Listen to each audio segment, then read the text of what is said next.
morning, good morning, good morning. It's a cold one in Indiana, sitting at the Flying J in my truck. Yes, I got a call last night about 10:30. The truck was ready to go. Consensus is it was another sensor and an aftermarket or an after treatment fuel rail injectors. Nothing to do with the engine. This is all pertaining to the DEF system. It was no good. The sensor was reading a pressure that wasn't in normal range. They changed that sensor.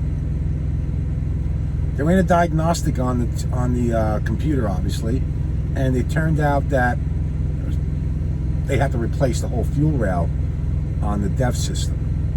So this truck is nothing but DEF related issues.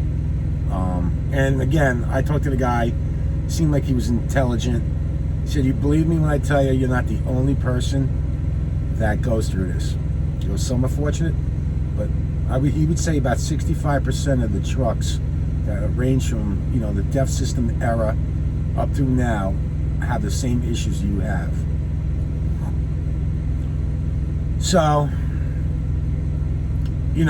what he said to me, I've heard this before, is that the government puts these high bar restrictions on how many parts per million the exhaust is allowed to emit into the air. And each year the bar gets higher, higher, and higher. And he's like, we cannot keep up with those restrictions. We have to, because otherwise we can't sell trucks. But so what we do as a whole is we just do what we think we need to do. And as the problems arise, there's technicians in the headquarters, wherever Peterbilt is. You can get into where exactly the location is. They got paid guys and gals who assess these issues and try to find a fix for it.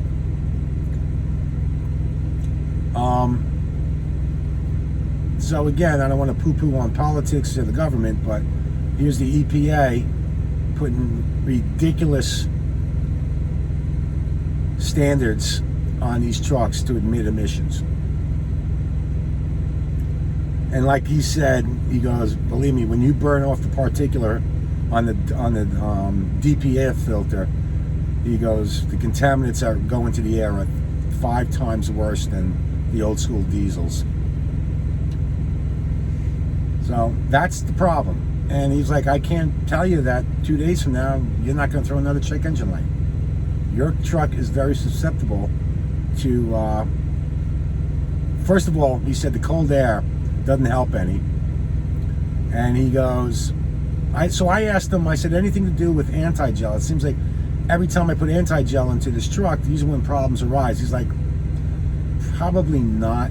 The cold air is definitely an influencer on it. But he says, your truck is burning out sensors left, right, and center. He said, this is the 3rd round of sensors that we've had to put in your truck since you had it. There's a history of it right there. So we continue down the road. She's running fine. Like I told him, I said, it runs fine. It doesn't ping. It doesn't buck. It feels like a normal truck. And he's like, so I asked him $9 million question. If one of those sensors go, can it put me on the side of the road? Because my biggest worry is the tow bill, right? I don't have coverage on the tow bill anymore. And depending on where you get stuck, the prices vary greatly. I broke down in Wisconsin, DEF. They ran me up 72 miles, and the tow bill wasn't bad. It wasn't excruciating. It was $678. But what happens if that's in New York or with Pennsylvania? Or that tow bill to go 60, 70, 100 miles could be in excess of $2,000.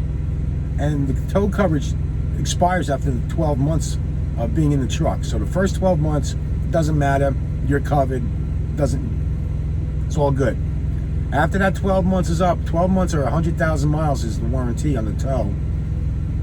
That tow becomes your responsibility as a lease driver. Remember, this is all about being a lease operator. Yes, Prime is going to pick that bill up for you, but you're ultimately going to pay for it. It's coming out of your settlement. So anybody who's going to be a lease operator, these are the things that you really need to think about. So the bottom line is, these trucks will go down. It doesn't matter if it's a Freightliner, International, Peterbilt, Kenworth, Volvo. All these trucks have the same system in it. Again, some trucks are more fortunate than my truck. My truck just hates cold weather, and for some reason, the DEF system gets effed up, and something I've got to deal with. But as far as breaking down on the side of the road, he's like, no, you probably. I mean, if you run it for weeks on end, he goes, you can do internal damage to your engine because it's not getting the proper flow. In that case, warranty is not going to cover, because you had a warning light come on, and it's your responsibility to get it to the dealership as soon as possible to avoid any type of because it can become catastrophic. It can blow out cylinders. I don't even want to know what a price to reline cylinders in this engine would be. It would break me. It would break me. It'd break anybody else. Because certainly I'm not gonna. I wouldn't want to spend 20 grand on something like that. So he's like, your best case scenarios, do not. Check engine light comes on in these trucks, and I'm speaking to the group here. I don't care what truck you got. If check engine light comes on, it is of the most importance to, whether you're under a load or you're not, get that to your nearest dealership. Because like a Petra or a Boss, one of these garages, they can't do it. Like I went to a Petro yesterday. If you listen to my video, he plugged the computer in and said, and took the plug just. I'm like, what's going on? He's like, I can't work on this. He's got two faults. I can't touch it.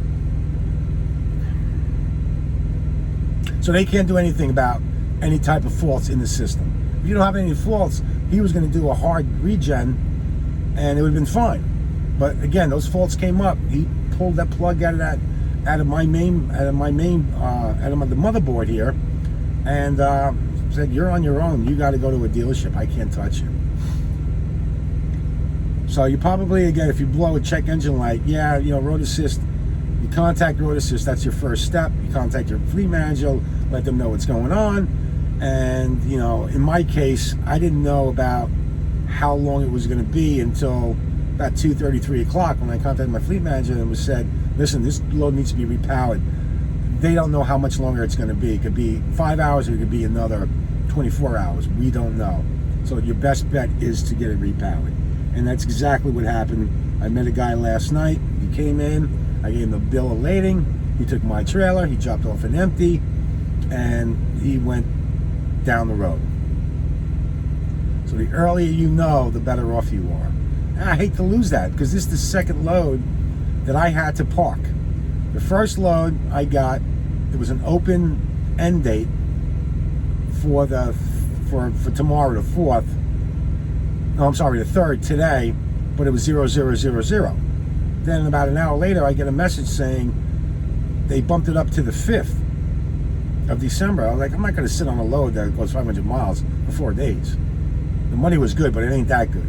So my fleet manager said, okay, bring it down. And they have a drop yard in Indiana, really beautiful place, in Decatur, Indiana, brand new. I put my trailer there, dropped it off, and took an empty out. But my point is, I'm not going to get the full boat on that, because someone's got to pick it up and bring it to the destination. So I don't know how much I'm going to get from that. This is the same thing. I only ran this thing 120 miles out of the 700 that was required. How much am I going to get paid for that? So I'm sitting here at Flying J. I sent a message to fleet manager 3 hours ago, and I haven't heard nothing. I'm hooked to a new trailer. I said I'm ready to roll. So with the what's going on with the freight right now, maybe I sit here for another day. Maybe I sit here for another couple hours. I've been fortunate. I'm sure within the next few hours I'll get a load. But this week is, this week is not looking to be good. It's already Saturday. 4 days, the week is over. But you got to factor that in, folks. When you go in when you become a lease operator, you may have a string of weeks that are phenomenal, and those are the weeks that you really need to set aside some money in the event that you get a week like what's happening on my end. I don't care if my week turns out to be, just enough to cover the truck and the fuel, whatever. I move on. I've got the money in the bank to survive and pay my bills. I think us older guys, we keep harping on the importance of saving, because when I was a junior, I was a young guy, money meant nothing to me. I blew through money like it didn't exist. Like I had a money tree in my backyard. And as you get older, you realize that, how important it is to save your shekels, so to speak. So, anyway, long-winded blabbing going on. I'm back on the road. We now just sit patiently and wait for a load. Hopefully, it's a prosperous load. And the good news is my truck doesn't have any check engine lights for now. But again, like the guy said, can't assure you that you're not going to get one in 2 days or a month. So we just keep our fingers crossed and we keep marching forward. All right, folks? So listen, have a great Saturday, great weekend. Bundle up because it's cold everywhere, and stay safe, all right? Make great decisions. Peace out.